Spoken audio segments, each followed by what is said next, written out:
2 సంవత్సరాలు పూర్తయింది. ఈ ఆంధ్ర రాష్ట్ర ప్రజలను వెన్నుపోటు పొడిచి కూటమి ప్రభుత్వం అధికారంలోకి వచ్చి ఈ 2 సంవత్సరాల సందర్భంగా మేము కూటమి ప్రభుత్వాన్ని హెచ్చరిస్తున్నాం. మీరు ఏదైతే ఎన్నికల మేనిఫెస్టో విడుదల చేశారో వాటన్నిటినీ కూడా పూర్తి చేయాలన్నదే మా వైఎస్ఆర్ కాంగ్రెస్ పార్టీ నాయకుడు మాజీ ముఖ్యమంత్రి వర్యులు వైఎస్ జగన్మోహన్ రెడ్డి గారు పిలుపునివ్వటం.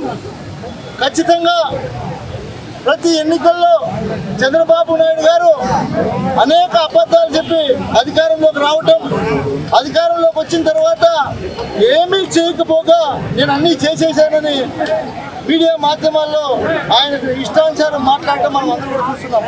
ఈ ఆంధ్ర రాష్ట్ర ప్రజలు బాగోగుల కోసం మేము ఒక్కటే తెలియజేస్తున్నాం.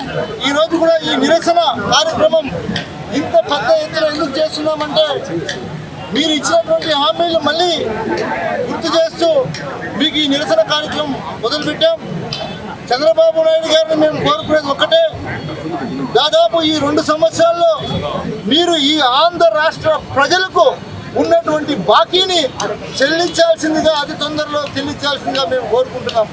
మీడియా సోదరులు కూడా నేను కోరుకుంటా ఉన్నా, ప్రజల్లో ఇంకొంచెం అవేర్నెస్ తెప్పించాలి మీరు అందరూ కూడా. ఎందుకంటే చంద్రబాబు నాయుడు గారు ఎన్నికలకు ఇచ్చినటువంటి వాగ్దానాల్లో ఏ ఒక్కటి నెరవేర్చకపోగా ప్రతి గ్రామంలోన వాళ్ళ కార్యకర్తల చేత 4-5 బెల్ట్ షాపులు ఓపెన్ చేయించారు.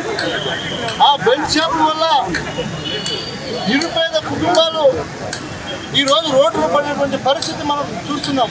ఎన్నికల సమయంలో ఆయన చెప్పినటువంటి మాటలకు ఈరోజు రాష్ట్ర ఆర్థిక పరిస్థితికు ఎక్కడ పొందడం లేదు. ఆ రోజు ఎన్నికల ముందర నేను అనుభవజ్ఞుడిని, నేను సంపద సృష్టిస్తానని చెప్పి మాయ మాటలు చెప్పి ఒకే ఒక్క సంపద సృష్టించినటువంటి దాఖలాలు ఏమైనా ఉన్నాయా? అప్పు 2 సంవత్సరాల్లో చేసినటువంటి ముఖ్యమంత్రి ఎవరైనా ఉండారా అంటే అది ఒక చంద్రబాబు నాయుడు పేరే ఈ ప్రపంచ వ్యాప్తంగా చెప్పుకునేటువంటి ఘనత చంద్రబాబు నాయుడు గారిని కూడా తెలియజేస్తా ఉన్నా.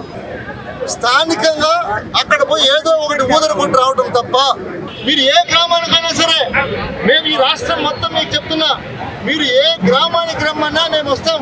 మేము చేసినటువంటి 5 సంవత్సరాల అభివృద్ధిలో 10% అభివృద్ధి మీరు చేశారు అని చెప్తే మీరు ఏం చెప్తే మేము వినడానికి సిద్ధంగా ఉన్నాం. ఏ గ్రామానికైనా సరే ఇవన్నీ కూడా ప్రజలు గమనిస్తున్నారు.